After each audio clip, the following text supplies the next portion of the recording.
하나님 아버지 감사합니다. 주의 말씀을 삼가 듣겠습니다. 주께서 말씀하옵소서. 이 말씀을 가슴에 담고 주님의 뜻을 이해하고자 합니다. 그리고 그 뜻을 이해한 사람으로서 삶의 자리에 서고자 합니다. 홀로 할 수 없사오니 무엇보다도 성경을 기록하게 하시고 지금까지 보존하여 주시고 지금 우리에게 감화 감동하시는 성령님께서 역사하여 주시옵소서. 주님의 뜻대로 말씀을 만나게 해주셔서 이 말씀이 오늘 우리의 삶 속에 스며들게 해주시고 우리의 삶을 통하여 하나님의 뜻이 꽃피어나게 하옵소서. 부탁드리오며 예수님 이름으로 기도합니다. 아멘. 오늘은 에스겔서 43장에서 45장까지 말씀을 함께 읽겠습니다. 에스겔서의 회복을 꿈꾸시는 하나님, 꿈꾸게 하시는 하나님, 뒷부분을 이야기하고 있습니다. 하나님의 꿈, 하나님의 계획. 안타깝게도 여기 지금 뒷부분에 에스겔이 보았던 성전, 그리고 그 이후에 있는 모든 것들, 그리고 또 그 이후에 있는 그 이스라엘 민족이 가나안 땅을 차지하고 왕까지 있는 그런 세상. 지금까지 실현된 적 없습니다. 하지만 정말 하나님의 뜻대로 이스라엘 민족이 준비되어진다면 이런 세상을 주고 싶다. 이런 세상을 함께 만들자 하시는 하나님, 기꺼이 이런 세상 너희에게 주겠다 하시는 하나님의 이 속에 있습니다. 이 말씀을 우리가 만나야 될 이유가 있겠죠. 에스겔서 43장입니다. 그 후에 그가 나를 데리고 문에 이르니 곧 동쪽을 향한 문이라. 이스라엘 하나님의 영광이 동쪽에서부터 오는데, 동쪽에서 옵니다. 그러면 하나님의 영광이 동쪽에서 오면 예루살렘의 동쪽이면 어디냐 그러면 메소포타미아 쪽입니다. 이스라엘 민족이 포로로 잡혀갔던 거. 그리고 하나님이 오셔서 성전의 동쪽 문에서 들어오신다고 이스라엘 민족은 생각합니다. 동쪽으로부터 오는데 하나님의 음성이 많은 물소리 같고 땅은 그 영광으로 말미암아 빛나니 그 모양이 내가 본 환상 곧 전에 성읍을 멸하러 올 때에 보던 환상 같고 그발 강가에서 보던 환상과 같기로 내가 곧 얼굴을 땅에 대고 엎드렸더니 여호와의 영광이 동문을 통하여 성전으로 들어가고. 자, 하나님께서 성전을 떠나시고 하나님의 영광이 그리고 그발 강가 포로들 가운데 보이시고 그리고 다시 성전으로 들어가시고 하시는 모든 모습을 목격한 증인, 하나님의 환상 가운데서 목격한 증인이 바로 에스겔입니다. 에스겔이 하나님의 영광을 떠나는 걸 볼 때 예루살렘이 멸망했습니다. 그리고 그 하나님의 영광이 그발 강가 바벨론 포로들에게 나타났습니다. 에스겔, 다니엘 같은 사람들에게 나타났습니다. 하나님의 영광이 포로들과 함께 하시는구나. 에레미야는 그렇게 말했죠. 하나님께서 잠시 바벨론 포로들과 함께 하실 것이다. 잠시의 기간이 70년인 거죠. 그 포로들과 함께 할 것이다. 그리고 다시 그 하나님의 영광이 예루살렘의 성전이 세워지고 거기에 다시 들어가시는, 동문을 통해 들어가시는 모습을, 이런 날이 올 것이다.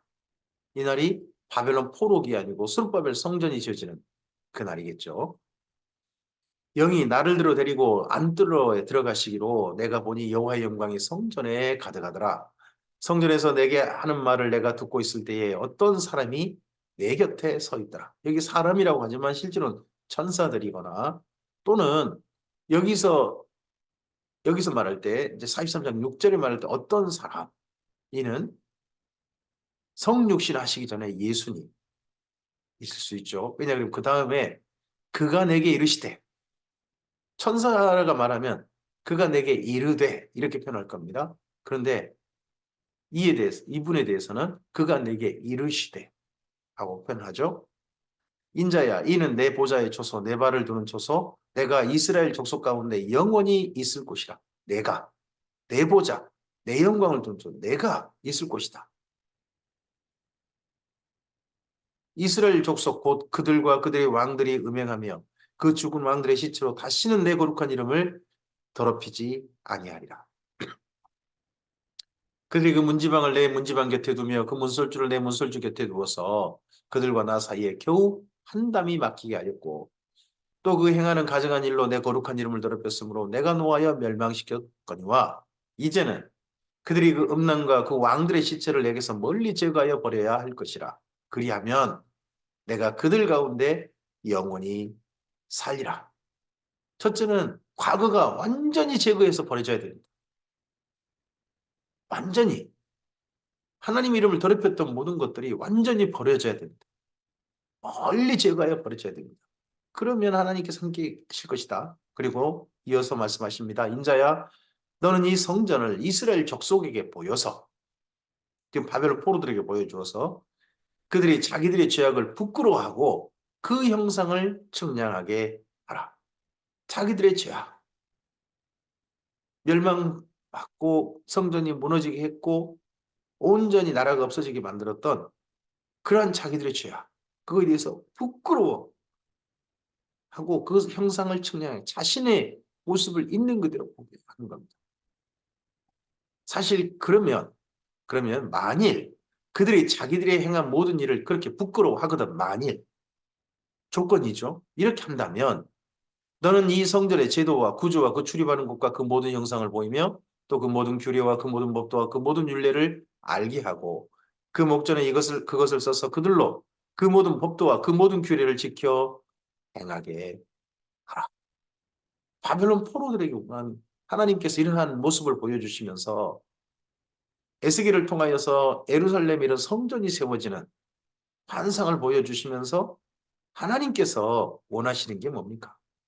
바벨론 포로들의 진정한 회개입니다. 참된 회개입니다. 회개하는 척이 아니라 완전한 회개입니다. 완전히 벗어버리고 부끄러운 것은 정말 부끄러워하고 수치스러워하고 하나님 안에서 삶이 달라지는 겁니다. 그런다면 이게 너희에게 실현될 것이다. 그럼 이게 실현 안 된 것은 여기 11절까지의 9절부터 한 11절까지의 이런 조건절, 하나님께 제시하신 조건, 이게 바벨론 포로들 가운데 결국 성취되지 않았다는 말씀이 될 수 있겠죠. 성전의 법은 이러하니라. 산 꼭대기 지점의 주인은 지극히 거룩하리라. 성전의 법은 이러하니라. 제단의 크기는 이러하니라. 한 자는 발꿈치에서부터 손가락에 이르고 한 손바닥 넓이가 더한 것이라. 제단 밑받침의 높이는 한 척이요 그 사방 가장자리의 너비는 한 척이며 그 가로들린 턱의 너비는 한 뼘이니 이는 제단 밑받침이요 이 땅에 닿은 밑받침 면에서 아래층의 높이는 2척이요 그 가장자리의 너비는 한 척이며 그 아래층 면에서 2층의 높이는 4척이요 그 가장자리의 너비는 한 척이며 그 번제단 2층의 높이는 4척이며 그 번제하는 바닥에 소순뿔이 4이며 그 번제하는 바닥의 길이는 12척이요 너비도 12척이니 네모 반듯하고 그 아래층의 길이는 14척이요 너비는 14척이니 네모 반듯하고 그 밑받침에 둘린 턱의 너비는 한 척이며 그 가장자리의 너비는 한 척이니라 그 층계는 동쪽을 향하게 할지니라. 그가 내게 이르시되 인자야 또 이르시되라고 하죠. 인자야 주 여호와께서 이같이 말씀하신다니라. 자, 내가 그 할 것이다 라고 말씀하셨던 이분, 사람의 형상으로 나타나신 이분이 주 여호와께서 이같이 말씀하셨다. 그러면 예수님께서 나타나셔서 하나님이신 예수께 나타나셔서 하나님 아버지 그리고 나 이렇게 말씀하셨던 것과 비슷한 관계죠. 이 제단을 만드는 날에 그 주위에 번제를 드리며 피를 뿌리는 규례는 이러하니라. 주 여호와의 말씀이니라. 나를 가까이 하여 내게 수종두는 사독의 자손 레위 사람 제사장에게 너는 어린 수송아지 한 마리를 주어 속죄 제물을 삭대 내가 그 피를 가져다가 제단의 네 뿔과 아래층 네 모퉁이와 사방 가장자리에 발라 속죄하여 제단을 정결하게 하고 그 속죄 제물의 수송아지를 가져다가 성전의 정한 초소 곧 성전 밖에서 불사를 지며 다음 날에는 흠없는 순점사 한 마리를 속죄 제물로 삼아 드려서 그 제단을 정결하게 하기를 수송아지로 정결하게 함과 같이 하고 정결하게 하기를 마친 후에는 흠없는 수송아지 한 마리와 때 가운데서 흠없는 순양 한 마리를 드리되 나 여호와 앞에 받들어다 받들어다가 제사장은 그 위에 소금을 쳐서 나 여호와께 번제로 드릴 것이며 7일 동안은 매일 염소 한 마리를 갖추어 속죄 제물을 삼고 또 어린 숫송아지 한 마리와 때 가운데 순양 한 마리를 흠없는 것으로 갖출 것이며 이같이 7일 동안 제단을 위하여 속죄제를 드려 정결하게 하며 드릴 것이요. 이 모든 날이 찬 후 제8일과 그 다음에는 제사장이 제단 위에서 너희 번제와 감사제를 드릴 것이라. 그리하면 내가 너희를 즐겁게 받으리라. 주 여호와의 말씀이니라.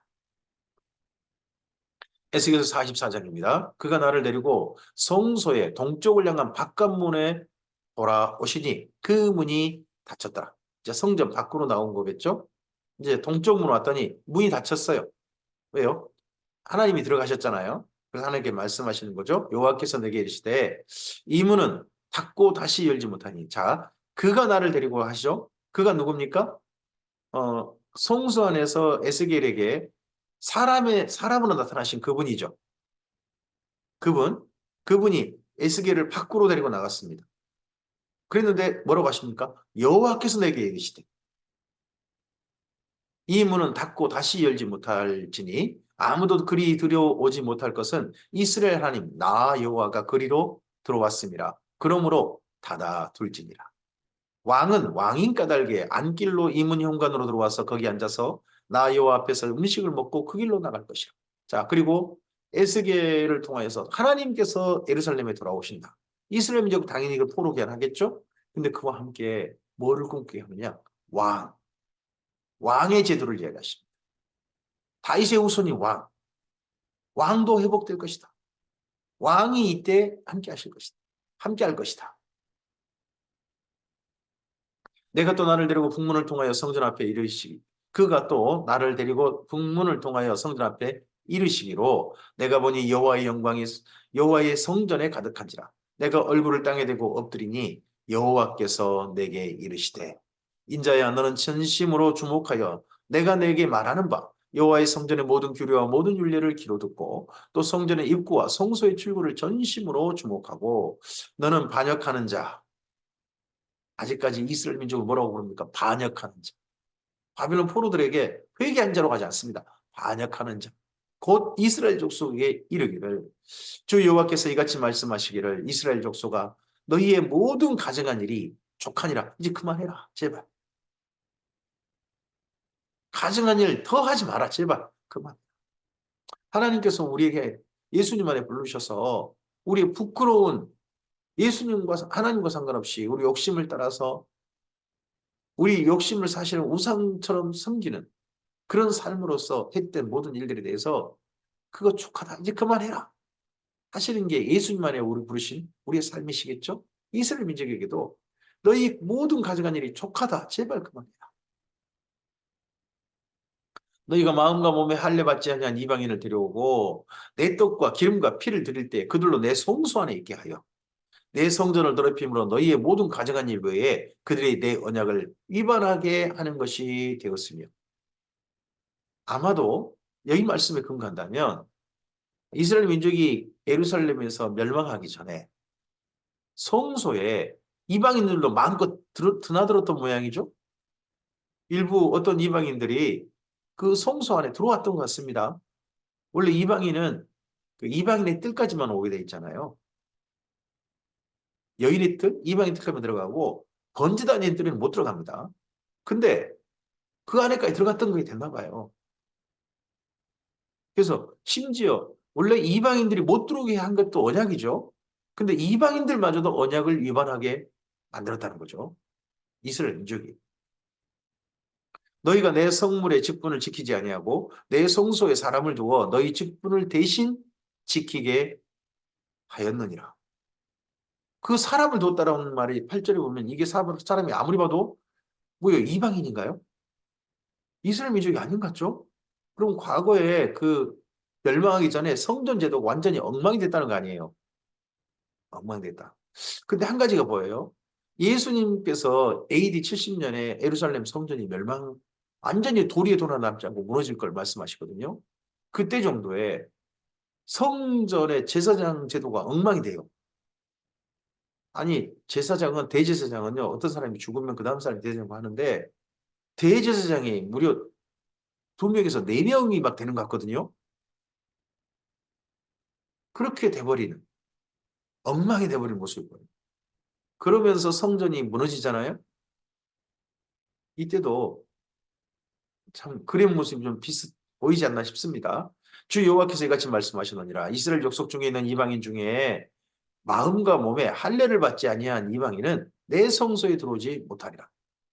이 성전에 이방인은 들어오지 못한다. 몸에도 할례를 해야 한다는 거죠. 그러면 이방인은 아예 못 온단 말이에요. 유대인만 들어올 수 있다.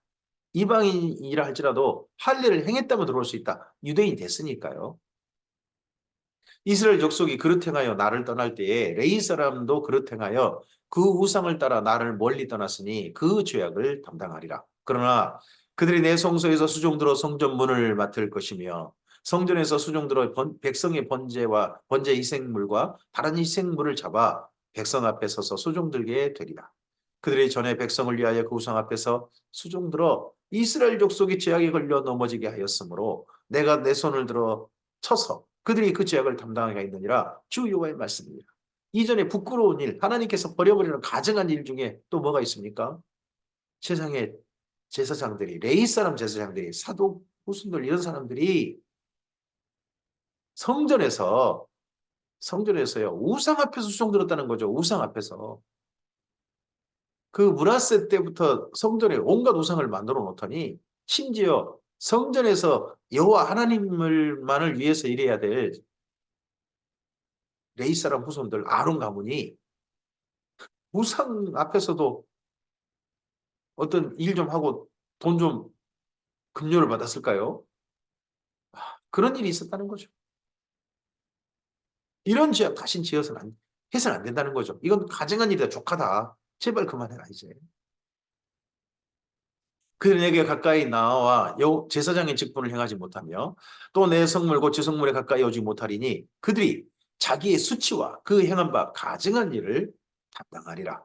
그러나 내가 그들을 세워 성전을 지키게 하고 다시 이런 사람들을 완전히 깨끗하게 해서 다시 성전을 지키게 하고 성전에서 모든 수종드는 일과 그 가운데서 행하는 모든 일을 맡기리라. 이스라엘 족속이 그릇 행하여 나를 떠날 때에 사독의 자손 레위 사람 제사장들은 내 성소의 직분을 지켰은즉 그들은 내게 가까이 나와 수종들되 내 앞에 서서 기름과 피를 내게 드릴지라 주 여호와의 말씀입니다. 그런 가운데서도 끝까지 그래도 하나님의 성전에서 그 우상이 가득 찬 심지어 우상들도 온갖 벽에도 그려져 있고 동쪽 태양을 향해 절하고 있고 여인들은 단무스를 해서 울고 있고 하는 그 성전에서 그래도 제사장들 중에 가문은 하나님의 성소의 직분이라도 지켰다는 거죠. 일부는. 그러니까 그들은 하나님께 나와 수종될 것이다. 그런 가문의 사람, 그런 제사장의 후손 중에 했던 사람 중에 한 사람이 에스겔이 되겠죠. 그의 아버지 붓이 그런 사람들은 그래도 성전에서 그런 직분이라도 지켰다. 그런 거겠죠. 그들이 내 성소에 들어오면 또 내 상에 가까이 나와 내게 수종들어 내가 맡긴 직분을 지키되 그들이 안뜰문에 들어올 때나 안뜰문과 성전 안에서 수종들 때에는 양털옷을 입지 말고 가는 베옷을 입을 것이니 왜 또 성전에서 무슨 양털옷을 입었을까요? 그때 그랬나 봐요. 이 양털옷 여기 성전에서는 입지 마라. 근데 이런 털옷을 이제 가죽옷을 입고 밖에서 성전 밖에서 하나님의 일을 했던 레위 사람이 있죠. 레위 사람 후손. 그가 나중에 세례요한이 됩니다. 가는 배관을 머리에 쓰며 가는 배바지를 입고 땀이 나게 하는 것을 허리를 동이지 말 것이며 그들이 바깥들 백성에게로 나아갈 때는 수종드는 옷을 벗어 거룩한 방에 두고 다른 옷을 입을지니 이는 그 옷으로 백성을 거룩하게 할까 함이라. 아, 이 가죽 털옷을 입고 했던 게 그 엘리야의 그러니까 세례요한이 입었던 게 엘리야의 상징이기도 하지만 성전에서 일하지 않는 밖에 있는 사람의 상징, 밖에 있는 레인의 상징이 트럭과 여기 땀이 나게 하는 것으로 허리 동이는 거. 가죽 허리띠. 이 모습이 사실 에스겔서의 실천 모습일 수도 있겠네요. 그들은 또 머리털을 밀지도 말며 머리털을 길게 자라기도 말고 머리털을 깎기만 할 것이며 머리털 밀지 말고 머리털 길게 자라게 말고 깎기만 해라. 그 세례 요한이 나시린처럼 그렇게 하나님 앞에 살았던 것 같죠? 나중에 이제 물론 이제 성전에 있는 제사장도 이렇게 하고 합니다만은 지금도 저도 머리털을 좀 깎기만 하고 근데 길게 자라 어느 정도까지 자라야 길게 자란 건지 그걸 모르겠어요.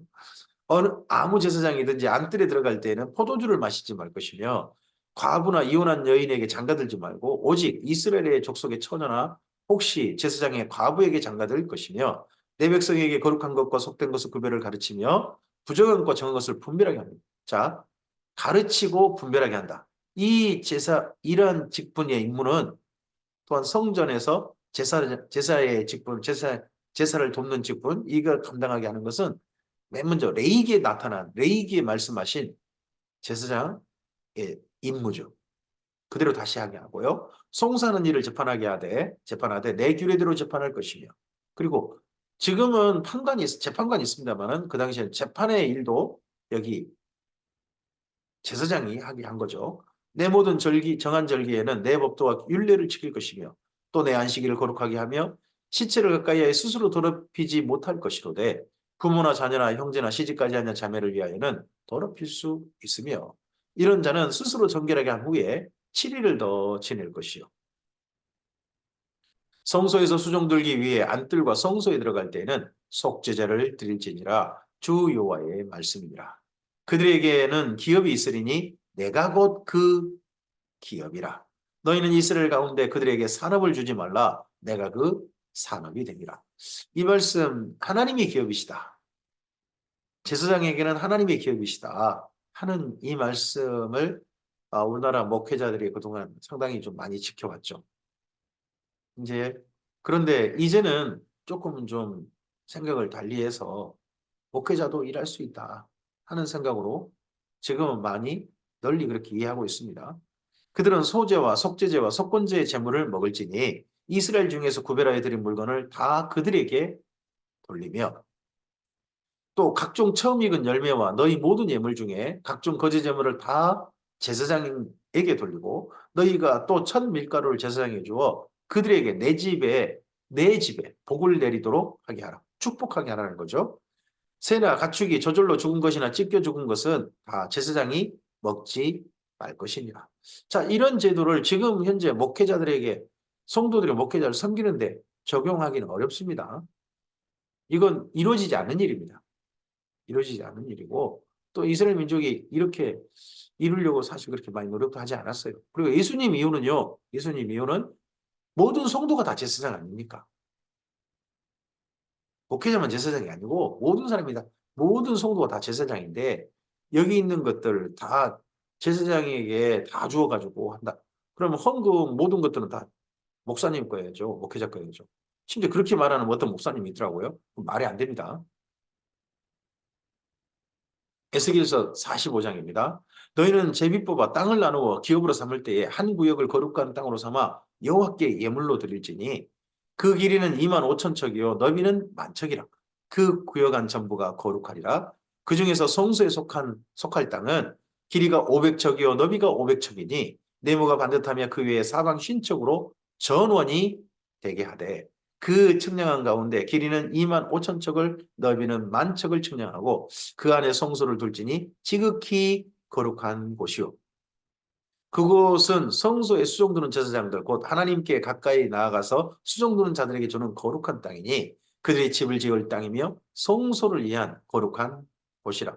또 길이는 2만 5천 척을 너비는 만 척을 측량하여 성전에서 수종드는 레위 사람을 돌려 그들의 거주지를 삼아 마을 스물을 세우게 하고 구별한 거룩한 구역 옆에 너비는 5천 척을 길이는 2만 5천 척을 측량하여 성읍의 기지로 삼아 이스라엘 온 족속에게 돌리고 드린 거룩한 구역과 성읍의 기지된 땅의 좌우편 곧 드린 거룩한 구역의 옆과 성읍의 기지 옆의 땅을 왕에게 돌리라고 그러죠. 서쪽을 향하여 서쪽 국경까지와 동쪽을 향하여 동쪽 국경까지니 그 길이가 구역의 하나와 서로 같을지니라. 어, 여기 지금 에스겔서의 땅을 나눌 때는요. 땅을 북쪽에서 아래, 북쪽에서 남쪽까지를 예, 가로로 나눠요. 가로로 나누는데 한가운데 예루살렘이 있는 땅을 저쪽 사해 그리고 지중해 여기까지 반드시 옆으로 해가지고 그 안을 모두 다 성전과 그리고 왕의 사는 곳 그렇게 구분한 그리고 제사장들이 사는 그런 곳으로 구분합니다.